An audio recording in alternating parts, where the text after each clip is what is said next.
The unthinkable has just unfolded. India, the very country Washington once trusted to stand firm against China, has now extended its hand to Beijing. After a high-level meeting with China's Foreign Minister Wang, New Delhi is signaling what many thought could never happen: the possibility of aligning more closely with China than with the United States.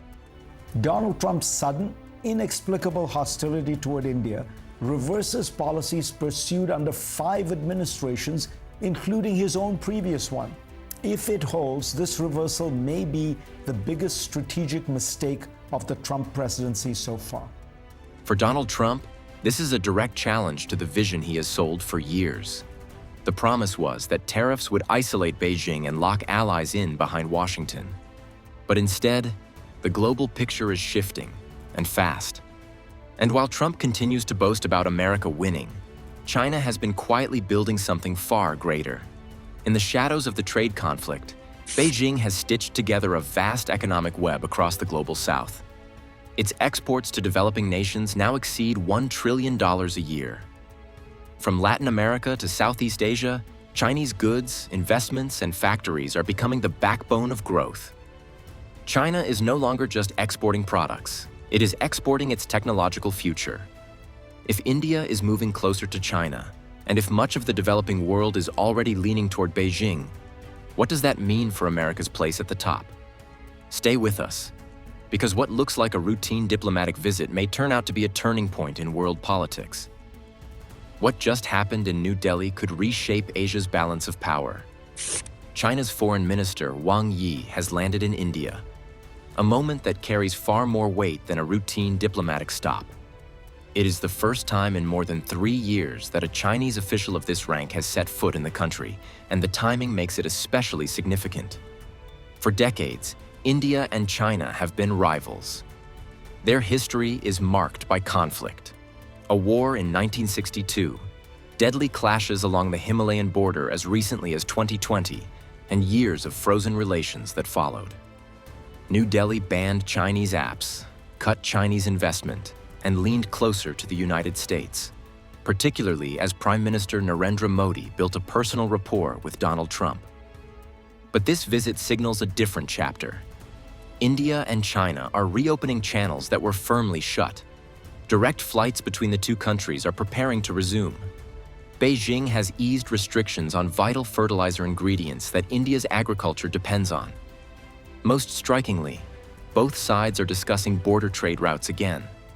Wang is presenting the idea that India and China should work as partners rather than adversaries. For Washington, this development is deeply unsettling. The divide between India and China had been one of America's greatest advantages in Asia. That wedge allowed Washington to court New Delhi as a counterweight to Beijing. If that gap narrows, US influence in the region weakens. 1. Why is this shift happening now? The answer lies in Washington's own policies. Donald Trump built his foreign strategy on pressure, tariffs against friends and foes alike, restrictions on what countries could buy, and blunt demands for compliance. For a time, India tried to play along. Modi positioned India as an active member of the Quad alliance with the United States, Japan, and Australia, a grouping designed to contain China's rise. America welcomed this role, seeing India as its strongest card in Asia. But pressure soon turned into strain. When Washington demanded that India stop importing Russian oil, New Delhi refused.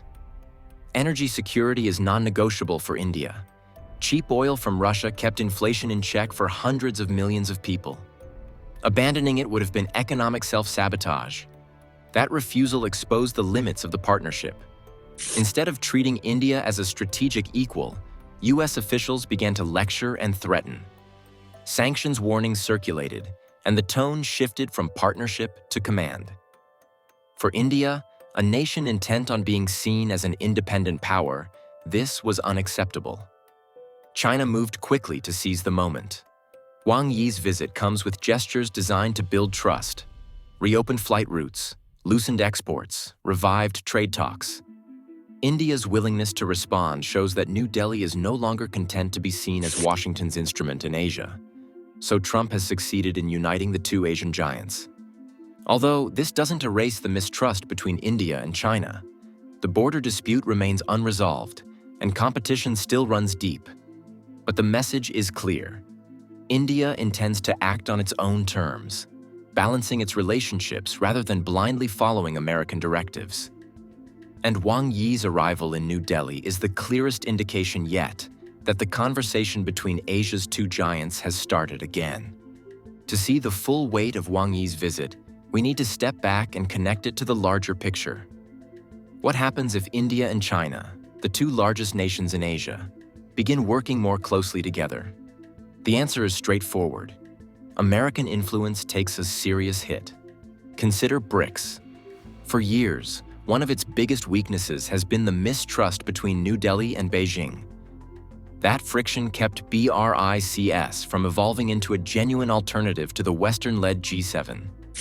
But if India and China set aside even part of their rivalry, the equation changes overnight. With Russia providing energy, Brazil contributing food exports, and South Africa offering minerals, BRICS could transform into a powerful economic bloc capable of challenging US dominance on the global stage. We're already seeing hints of this shift. Despite years of political hostility, trade between India and China still exceeds $135 billion annually. Now imagine what could happen if barriers were reduced further, if border trade routes across the Himalayas reopened, or if long-term infrastructure agreements took shape. Even small gestures would mark an important step toward stabilizing ties. That's why Wang Yi's presence in New Delhi carries such weight. This isn't only about resolving border disputes. It's a test to see whether India is ready to carve out more independence in its foreign policy, less tethered to Washington, more focused on its own strategic interests. Trump's approach has played a central role in driving India down this path. His reliance on tariffs, his dismissive tone toward allies, and his heavy-handed demands have had the opposite effect of what he intended. Rather than isolating China, he has encouraged countries like India to reconsider their options. Rather than weakening BRICS, he has created conditions for it to strengthen. So where does this lead? If dialogue between India and China gains momentum, we could witness a surge in bilateral trade and a far more coordinated BRICS. India, rather than tying itself entirely to Washington, may continue balancing between the United States, Russia, and China while preserving its freedom of choice. And across the global South, governments observing this shift may feel emboldened to resist American pressure more openly. What appears on the surface as a routine diplomatic meeting could, in fact, mark a turning point in global politics. Two of Asia's most populous nations, after decades of conflict and mistrust, are reopening channels of dialogue, precisely at the moment when America's pressure tactics are reaching their peak. This moment reveals something critical. US dominance, built on old formulas of pressure and loyalty, is no longer working. Countries are charting their own course. And when a nation as large and influential as India chooses to move in this direction, the global balance of power begins to shift in profound ways. Let's take a wider look, because what's unfolding between India and China is just one part of a much larger transformation. While Washington has been busy imposing tariffs on anyone who defies it, Beijing has been quietly redirecting the very foundation of its economy toward the global South. And the scale of this shift is staggering. According to the latest data, China now exports around $1.6 trillion worth of goods to developing nations every year. To put that into perspective, that's more than half again as much as what it sells to the United States and Europe combined. For decades, conventional wisdom held that China's growth was tied to Western consumers. Analysts insisted that without American and European markets, Beijing's economy would falter. Today, the opposite is true. The global South has become China's most important customer. How did this reversal happen? Once again, the roots trace back to Washington's policies. Donald Trump believed tariffs would cripple China's export machine. He thought that by closing American markets, Beijing would be forced into submission. But instead of folding, China built new doors where old ones were shut. It expanded trade across Africa, invested heavily in Latin America, and deepened its economic ties with the Middle East. Projects like the Belt and Road Initiative created highways, railways, and digital links that plugged dozens of nations directly into China's supply chain. The result is a new global trade map, one where Beijing is the partner of choice not in Washington or Brussels, but in Nairobi, São Paulo, Riyadh, and Jakarta. And exports are only part of the story. Chinese investment abroad is now reshaping economies across the developing world. Last year, for the first time in history, Chinese companies invested more outside their borders than at home. Remarkably, those outflows even surpassed U.S. foreign investment. That milestone signals something profound. Beijing is no longer focused primarily on its domestic economy. It is embedding itself worldwide. Factories, ports, railways, power plants, digital networks. China is planting stakes in every region, from lithium mines in Latin America to solar farms in Africa. These are not just business ventures. They are strategic moves designed to create influence, build dependencies, and secure long-term partnerships that Washington's tariffs cannot reach. And here's the irony. The more Washington tried to isolate China, the faster this pivot accelerated. Tariffs were supposed to contain Beijing, but instead, they pushed it to expand, diversify, and entrench itself across the global south. Now let's focus on the industry that best captures this global transformation: electric vehicles. Over the past decade, China has built the world's largest EV industry, and today, it accounts for more than 60% of all electric cars sold worldwide. But what's striking is that Chinese companies are no longer satisfied with dominating their domestic market. They are moving outward, embedding themselves across the globe. This year, for the first time, Chinese EV makers invested more money in foreign operations than at home. Entire factories are rising in Europe. Distribution networks are spreading across Southeast Asia. And markets in Africa and Latin America are opening up to affordable Chinese-made cars that undercut Western rivals. This is Beijing's new going global strategy. It is not only about selling products, but about placing Chinese companies directly inside other economies, where they create jobs, supply infrastructure, and build long-term influence. Why does this matter so much? First, the EV sector is the future of global transportation. Whoever leads in EVs will lead in auto manufacturing for decades to come. Right now, that leader is China. US and European car makers are weighed down by higher costs, while Chinese models are cheaper, faster to scale, and supported by massive state funding.